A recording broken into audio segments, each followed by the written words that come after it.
사랑하고 축복합니다. 네, 우리 자기 자신을 향해서도 사랑해, 축복해, 사랑해, 축복해.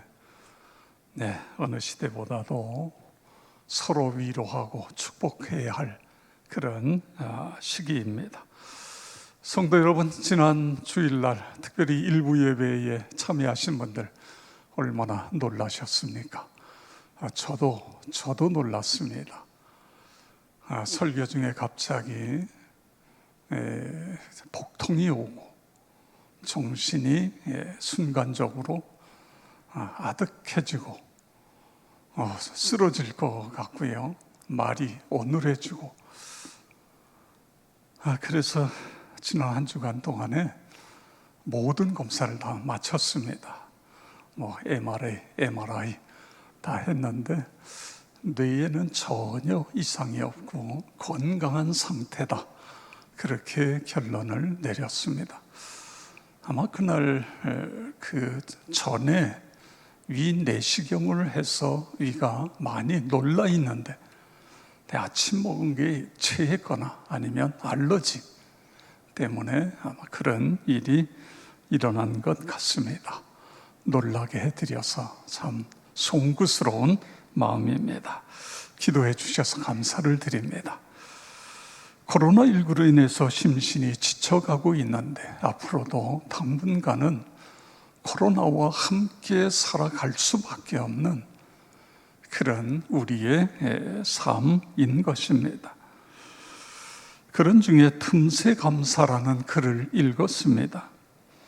부산 장신대 교수인 탁지일님의 글, 답답하고 투덜거리면서도 마스크 사이로 파고드는 가을 바람에 감사하고, 혼자 있는 공간과 시간을 만날 때 잠시 마스크를 벗을 수 있는 여유에 감사하고, 민낯의 어색함을 합법적으로 감출 수 있는 마스크가 때론 고맙고, 매일 저녁 마스크 없이 편하게 만나 함께 먹고 마시며 이야기를 나눌 수 있는 집과 가족이 있어서 감사하다. 여러분, 우리에게는 어떤 틈새 감사가 있을까요? 저도 좀 생각을 해봤습니다. 이렇게 코로나가 창궐한데도 우리 가운데 확진자가 하나도 아직 나오지 않는 것, 얼마나 감사입니까? 코로나19로 인해서 불안한 마음이 있는데 우리가 신앙 안에서 그 불안을 떨쳐버릴 수 있는 것, 더 큰 감사지요. 그렇습니다. 틈새 감사. 또 그뿐만 아니라 인터넷이 발달되어져서, 지난번에 통계해 보니까 어떤 나라들은 인터넷 보급률이 60%, 40%, 그런데 우리나라는 거의 100% 가깝잖아요. 그래서 아쉽지만 그럼에도 우리가 이렇게 영상으로 예배 드릴 수 있어서 더 큰 감사, 또한 감사. 그렇습니다. 매일매일 살아가시면서 틈새 감사를 찾아서 감사하는 나와 여러분 모두가 되어지기를 축복합니다. 세종대왕 하면 한글 창제가 기억이 납니다. 어려운 백성들, 가난한 백성들, 이 백성들이 쉽게 읽고 쓸 수 있는 글이 있다고 한다면,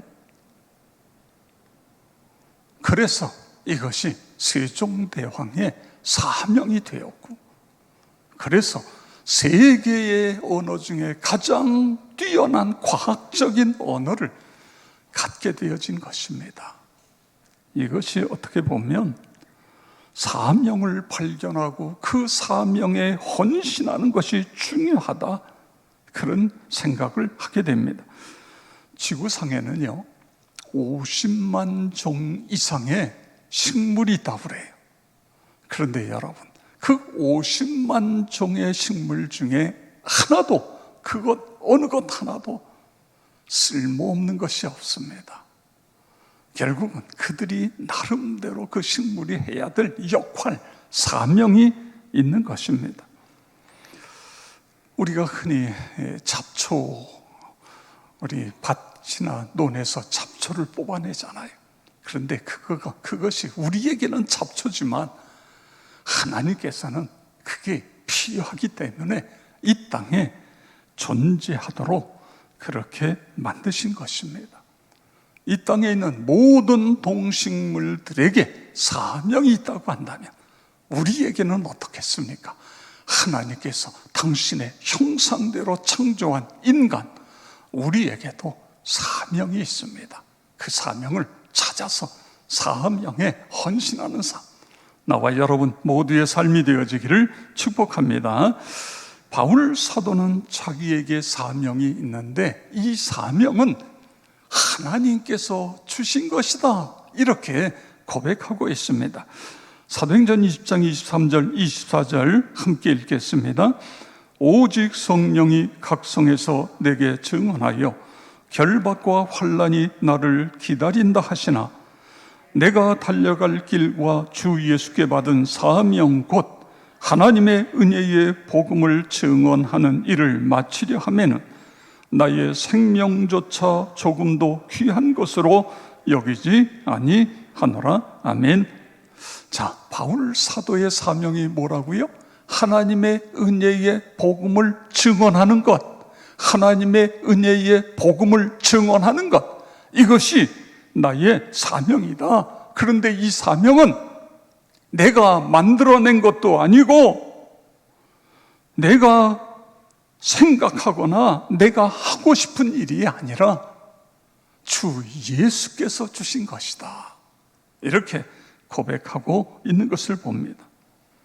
그래서 가는 곳마다 결박과 환난이 기다린다고 성령께서 말씀하시지만 그 위험천만한 길을 가고 있는 것입니다. 자신의 생명을 조금도 귀한 것으로 여기지 않고 성령에 매여 앞을 향하여 나아가고 있습니다.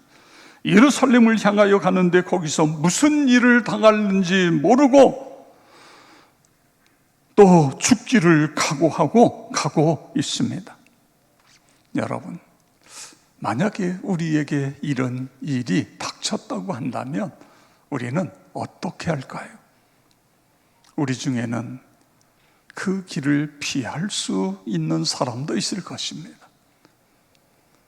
이 사명에 순종해야 되는데 어쩔 수 없이 마지못해 빨리 가는 것이 아니라 서서히 좀 더 천천히 그렇게 그 길을 갈 수도 있을 것입니다. 그런데 오늘 본문에서 만나는 바울 사도는 급히 가고 있습니다.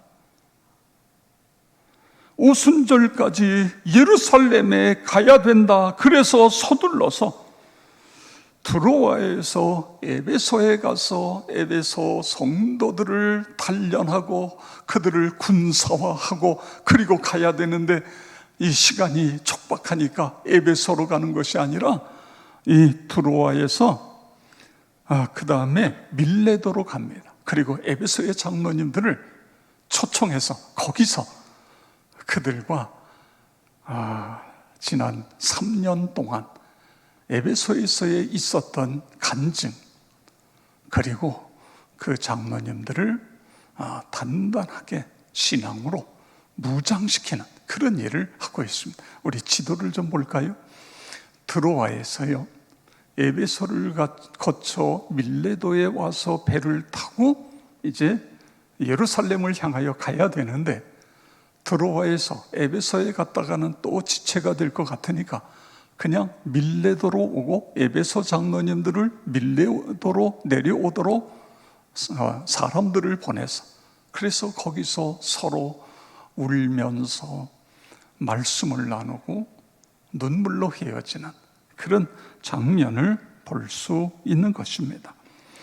오직 성령이 각성해서 내게 증언하여 결박과 환난이 나를 기다린다 하시나 내가 달려갈 길과 주 예수께 받은 사명 곧 하나님의 은혜의 복음을 증언하는 일을 마치려 하면은 나의 생명조차 조금 더 귀한 것으로 여기지 아니하노라. 아멘. 이것이 사명자의 삶인 것입니다. 나와 여러분도 그런 은혜가, 그런 삶을 살아가시기를 축복합니다. 죽으면 죽으리라. 우리가 사명자의 삶을 살아가게 되면 주님이 기뻐하시고, 주님이 함께 하시고, 주님이 역사하시고, 주님이 구원하시고, 주님이 기적을 베푸신다. 할렐루야. 여러분, 그렇습니다. 하나님이 왜 모세와 함께 하셨고 모세를 들어 쓰셨을까요? 모세를 통해 기적을 베푸셨을까요? 모세가 사명을 감당했기 때문에 그런 것입니다. 이스라엘 백성들을 애굽에서 이끌어내서 그들을 가나안 땅으로 인도하는 것, 이것이 모세에게 주어진 사명인 것입니다. 그 사명을 감당했기에 하나님께서 기뻐하시면서 그와 함께 하셨고 그에게 능력을 주신 것입니다. 여러분, 에스더 왕후를 보세요. 그녀는 메데파사 시대의 아하수에로 왕의 왕후가 됩니다. 그런데 왕의 신임을 한 몸에 밟는 총리 하만이 에스더의 모든 동족들, 이스라엘 백성들을 다 몰살시키는 음모를 꾸미고, 그리고 그것이 진행되잖아요. 그랬을 때 에스더가 어떻게 했지요? 죽으면 죽으리이다. 금식하면서 왕에게 나갑니다. 왕이 부르지 않는데 왕에게 나가는 건 죽을 수 있는 거예요. 그런데도 나갔어요. 왜 나가요? 이스라엘 백성들을 살려야 되기 때문에. 물론 모르드게를 통해서 들은 이야기입니다만 지금 에스더가 왕후가 된 것은 이때를 위함이니 이게 사명이다 그거예요. 그러니까 사명을 감당하기 위해 나가니까 어떤 일이 일어나요? 이 하만이 자기 집에다가 큰 기둥을 세우고 모르드게를 달려고 세웠는데 하만 자기가 거기에 매달리고 모르드게는 하만이 가지고 있던 총리의 직에 오르게 되고 모든 포로로 끌려가 있는 이스라엘 백성들은 전체가 다 살아나는 이런 놀라운 기적이 일어나고 있는 것을 볼 수 있는 것입니다. 여러분, 왜 바울을 통해서 하나님은 그 엄청난 일들을 하셨죠? 기독교 역사상에 바울만큼 엄청난 일을 한 사람은 한 사람도 없습니다. 사명에 붙잡혔기 때문에, 그 사명에 순종했기 때문에 그런 것입니다. 그래서 3층에서 쫄다가 떨어졌던 유두고가 죽었다가 기적으로 살아나지요. 바울을 통해서 살아나죠. 사도행전 19장에 보니까 바울의 이 몸에 있었던 손수건과 그리고 앞치마를 갖다가 환자에게 놓고 귀신 들린 사람에게 놓으니까 귀신이 도망가고 병든 자가 고침받고, 어떻게 이런 기적 같은 일들이 계속 기적의 일이 일어나요? 사명에 붙들려 살았기 때문에 그런 일이 일어난 것입니다. 하나님이 기뻐하시고 그렇습니다. 오직 사명에 붙들려 살 때에 하나님이 감동하시는 것입니다. 오늘날도 마찬가지입니다. 예수 믿는 신앙에서 우리가 거기서 머무르는 것이 아니라 하나님이 왜 나를 부르셨나, 나를 그리스도인 만드셨나, 사명을 찾는 거예요. 그리고 그 사명을 감당해 내는 것입니다. 그러면 하나님 기뻐하십니다. 하나님 함께 하시고 역사하시고 큰 복을 내려주신다. 할렐루야. 그렇습니다. 그 믿음 가지고 살아가시기 바랍니다. 성경은 복에 대해서 참 많이 말씀하고 있습니다. 복을 빼놓고는 성경을 말하기 어렵습니다. 하나님은 당신을 믿는 자들에게, 자녀들에게 예수 믿고 복 있는 삶을 살아가기를 원하시는 거예요. 그래서 우리가 복의 근원 강림하사, 그렇습니다. 복의 근원이신 하나님이 우리에게 강림하사, 성도 여러분, 나와 여러분 모두가 복이 있는 사람 되시기를 바랍니다.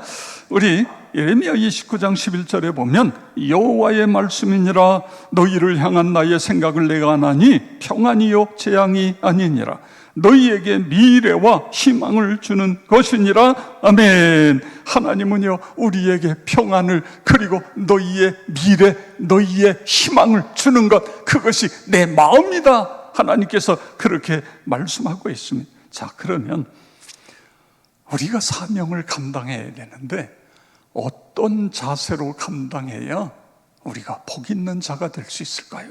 하나님 기뻐하실까요? 사명 감당하는 자세. 사도행전 20장 19절 우리 다 같이 함께 읽겠습니다. 곧 모든 겸손과 눈물이며 유대인의 간계로 말미암아 당한 시험을 참고 주를 섬긴 것과, 아멘. 여기서 세 개의 단어, 문장을 여러분 주목해 보세요. 모든 겸손, 그 다음에 두 번째 눈물, 그 다음에 세 번째로 시험을 참고. 그렇습니다. 이것이 사명 감당하는 자의 자세 세 가지. 첫째는요, 모든 겸손으로 사명을 감당해야 된다. 그런데 여러분, 그냥 겸손이면 겸손이지 모든 겸손이 뭐예요? 겸손을 하나, 둘, 셋, 넷 이렇게 셀 수 있어요? 겸손이라는 걸 셀 수 없잖아요. 그런데 왜 모든 겸손 이렇게 표현했을까요? 이 말씀은 언제나 겸손, 누구에게나 겸손, 모든 경우에도 겸손, 지속적, 일관적으로 겸손.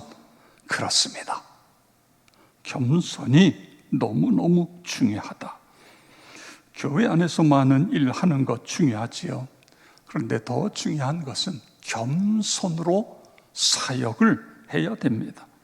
사역은 많이 하는데 그 사람이 교만해 보세요. 그 사람이 하는 사역 그 현장마다 갈등, 다툼, 분쟁이 계속 일어나게 되어지는 것입니다. 여러분, 전도할 때에 겸손하지 않아 보세요. 전도하다가 싸워요. 전도하다가 서로 어떻게 보면 그 논쟁이 벌어지면 절대로 열매가 열리지 않습니다. 전도할 때에도 내 안에 계신 그리스도가 보여져야 됩니다. 그런 은혜가 있기를 바랍니다. 자, 그러면 겸손으로 사역하려면 어떻게 해야 될까요? 내가 겸손해야지. 물론 중요합니다. 그런데 더 중요한 것은 겸손하기 위해서 예수님을 닮는 것입니다. 예수님을 닮는 거예요. 마가복음 10장 44절 45절 보세요. 너희 중에 누구든지 으뜸이 되고자 하는 자는 모든 사람의 종이 되어야 하리라. 인자가 온 것은 섬김을 받으려 함이 아니라 도리어 섬기려 하고 자기 목숨을 많은 사람의 대속물로 주려 함이라. 아멘. 자, 겸손으로 사역을 감당하려면 여기 본문에 보니까 모든 사람의 종이 되어야 된다, 이런 말씀을 하고 있는 것을 볼 수 있습니다. 여러분, 종은요 자기 마음대로 할 수 없어요. 주인의 뜻을 헤아리고 그 뜻에 순종하는 것, 그것이 종인 것입니다. 그런데 오늘 성경은 우리가 겸손으로 사명을 감당하기 위해서는 종의 의식을 가져야 된다고요. 종의식입니다. 종. 하나님, 나는 종입니다. 하나님의 종입니다. 그리고 오늘 본문에 보면 모든 사람의 종이 되어, 이렇게 되어 있어요. 나는 모든 사람의 종입니다. 이 종의 의식이 있어야 우리가 종이 될 수 있는 것입니다. 너희 중에 으뜸이 되고자 하는 자는 모든 사람의 종이 되어야 하리라. 할렐루야. 이 말씀을 우리가 한순간도 놓치지 않기를 바랍니다. 그래야 겸손할 수 있고 순종할 수 있는 것입니다. 여러분, 왜 성경 읽지요? 우리가 금년에 성경 천독, 이게 목표 벌써 720독이 넘었잖아요. 저는 매 주마다 주보를 볼 때에 꼭 확인하는 것이 일독되는 분들이 누구가 일독을 하고 있나. 이번 주에도 2분 계시더라고요. 지난주에는 3분 있었고. 근데 사실은 제 마음에는 매 주마다 일독하는 분들이 10명, 20명 이랬으면 좋겠어요. 2020년에 내 생애에 처음 신구약 성경 일독했다. 물론 10독, 20독하는 그분들은 뭐 말할 것도 없지만 하여간 내 평생에 하나님 앞에 가기 전에 2020년이 나에게는 성경 일독이다. 지금부터 시작해도요 1독 이상 할 수 있어요. 저는 지금 5독하고 반 이상을 읽었어요. 저의 목표는 8독입니다. 8독 충분히 읽을 수 있어요. 우리가 시간을 여기다가 조금 더 에너지를 쏟으면 얼마든지 할 수 있어요. 얼마든지. 그럼 왜 성경 읽어요? 여러분, 우리가 왜 기도해요? 왜 예배를 드려요? 그 일을 통해서 예수님을 닮는 것입니다. 예수님께서 이 세상에 인간으로 오셔 낮아지셨고 십자가를 지셨고, 하나님 주님의 종이 되게 해주세요. 모든 사람의 종이 되어야 된다고 그런다. 이거 한순간도 잊지 않게 해주세요. 그러면서 우리가 하나님 앞에 나아가는 것입니다. 한국교회의 문제가 무엇이죠? 종이 되어야 될 사람이 주인이 되어 있는 것, 이것이 오늘 한국교회의 문제인 것입니다. 겸손한 종이 되므로 하나님께는 기쁨이고 하나님께는 영광이고 우리에게는 축복이 된다. 할렐루야. 그렇게 살아가시기를 축복합니다. 그 다음에 2번째로 아까 말씀 속에 눈물이라는 단어를 여러분이 보셨을 것입니다. 어떻게 사명을 감당해요? 눈물로 해요. 사도행전 20장에 보면 눈물이라는 단어를 여러 번 사용하고 있어요. 19절, 조금 전에 읽었던 19절뿐만 아니라 31절에 보면 그러므로 여러분이 일깨어 내가 3년이나 밤낮 쉬지 않고 눈물로 각 사람을 훈계하던 것을 기억하라, 그렇게 말씀하고 있습니다. 37절에서도요 에베소 장로님들과 함께 목을 끌어안고 울면서 내가 3년이나 밤낮 쉬지 않고 눈물로, 이렇게 표현하고 있는 것입니다. 얼마나 진지하게 사명을 감당했는가를 표현하고 있는 내용 아닙니까? 특별히 이단과 세속의 이 위협으로부터 보호하기 위해서 그렇게 노력했다, 그거예요. 29절 30절에 보면 사나운 이리가 양떼를 삼키려고 어그러진 말을 하는 사람들이 일어날 것인데 염려하면서 눈물로 가르쳤다, 그런 말씀인 것입니다. 여러분, 내가 전도해야 될 사람, 특별히 나의 가족, 그리고 내가 양육하는 사람, 우리 목조장 목자님들, 우리의 목양하는 식구들, 또 우리 교사 선생님들, 우리 어린이, 청소년들, 여러분 그들을 위해 얼마나 눈물을 흘렸습니까? 오늘 성경은 눈물에 대한 이야기를 하고 있습니다. 눈물이라는 건요 결국 사랑입니다. 사랑하지 않고는 눈물이 나오지 않아요. 긍휼히 여기지 않고는 눈물이 나올 수 없는 거예요. 아파서 흘리는 눈물이 아니에요. 화가 나고 속상해서 흘리는 눈물이 아닌 것입니다. 사랑해서, 그래서 흘리는 그런 눈물, 주의 사역을 감당하기 위해서 흘리는 눈물인 것입니다. 저는 목회해 오면서 오늘 이 성경을 묵상하면서 나는 얼마나 눈물을 흘렸는가, 제 자신을 돌아보았습니다. 하나님, 저에게 눈물이 더 필요합니다. 긍휼히 여기고 사랑하는 마음, 그 눈물이 죄를 씻고, 그 눈물이 우리를 치유하고, 그 눈물이 교회를 부흥시킨다. 여러분 믿으시기 바랍니다. 그 다음에 세 번째로 19절에 보면 시험을 참고 주를 섬긴 것과 이런 말씀이 있어요. 시험을 참고, 이게 뭐죠? 사명을 감당하는데 인내하면서 감당했다, 그런 이야기입니다. 여러분, 바울이 복음을 전할 때에 가장 방해를 한 사람이 누군지 아세요? 같은 동족 유대인이에요. 유대인. 고린도후서 11장 24절 25절에 보세요. 유대인들에게 40에 하나 감한 매를 5번이나 맞았으며 3번 태장에 맞고 1번 돌에 맞고 3번 파선하고 일주야를 깊은 바다에서 지냈으며, 아멘.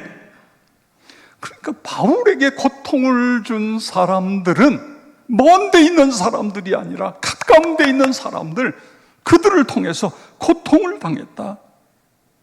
가까울수록 예절을 지켜야 된다, 그런 말 아닙니까?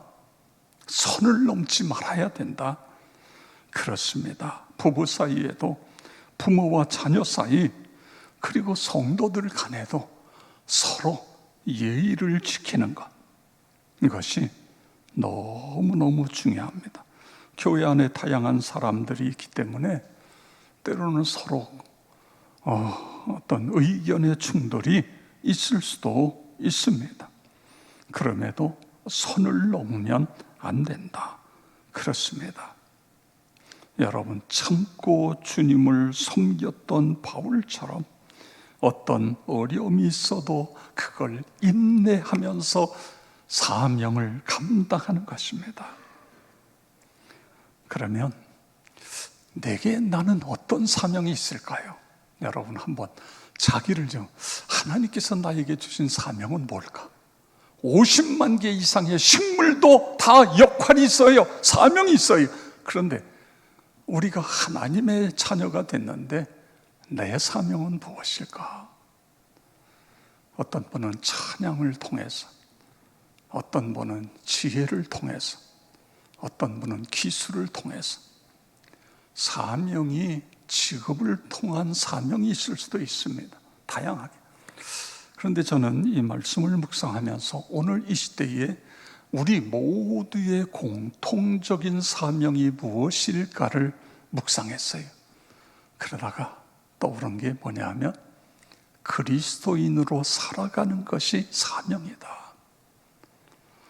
코로나19가 확진자가 늘어나면서 교회가 말할 수 없이 지금 신뢰가 추락하고 있지 않습니까? 여기저기서 교회가 많다 보니까, 그리고 영세 교회들이 어떤 그런 방역 이런 것들이 안 돼서 확진자가 계속 늘어나다 보니까 교회의 신뢰도가 아주 땅에 떨어졌어요. 오늘 이 시대에 하나님께서 우리에게, 우리 한 사람 한 사람이 그리스도인으로, 진짜 그리스도인입니다. 진짜 그리스도. 이것이 오늘 이 시대에 우리에게 부여되어진 사명이다. 그래야 다시 기독교가 회복될 수 있다. 동시에 교회가 교회되는 사명. 여러분, 교회는 건물이 아니에요. 우리 성도들의 모임체가 교회인 것입니다. 우리 성도님들 모임, 우리 그리스도, 이 공동체가 하나가 되고 사랑으로 하나가 돼서 사탄 마귀가 아무리 침투해도요, 끄떡없는 공동체. 이것이 이 시대에 우리가 해야 할 사명이 아닌가. 여러분, 국회에서요 지금 발의, 여러 가지 국회에서 새로운 안건들을 만들어서 발의를 하는데, 거기에는요 사탄이 국회의원들 속에 들어가서 하면 안 되는 발의가들이 만들어지는 거예요. 이런 것들이 되어지지 않도록 우리는 기도해야 됩니다. 이런 게 만들어지면요 우리나라가 그냥 무너지는 거예요. 도덕이 무너지면 다 끝나는 거예요. 오늘날 한국 교회가 살아나지 않으면 한국의 미래가 없는 것입니다. 한국 교회가 살아나야 돼요. 이게 우리의 사명이다. 또 그뿐만 아니라 오늘 바울이 이야기하는 것처럼 영혼을 구원하는 것입니다. 이 코로나 전국 속에서도 어떻게 영혼을 구원할 수 있을 것인가? 이런 사명들이 있어요. 특별히 교회라고 그냥 표현하지, 성경은 주께서 피로 사신 교회를 너희에게 맡겼다, 이렇게 말씀하고 있는 거예요. 주님이 피 흘려 세우신 교회가 우리 교회인 거예요. 여러분, 그냥 세상 사람들이 모여있는 어떤 계모임과 같은 단체가 아니에요. 교회가 교회다워져야 돼요. 이걸 위해서 우리가 기도해야 되고 힘을 모아야 되는 것입니다. 너무너무 중요한 거예요. 자, 이 사명 어떻게 감당해야 된다고요?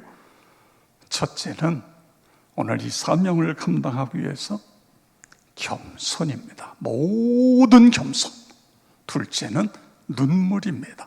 셋째는 이 눈물뿐만 아니라 그 다음에 우리가 참고 인내하면서, 화가 나고 속상해도 참고 인내하면서 사명을 감당함으로 말며 이 마지막 때에 하나님, 우리 교회를, 우리 성도 여러분 한 분 한 분, 나와 여러분 한 분 한 분이 다 쓰임 받으시죠. 우리만 보시면 하나님이 얼굴에 기쁨이 가득한, 그렇게 되어지길 주 이름으로 축원합니다.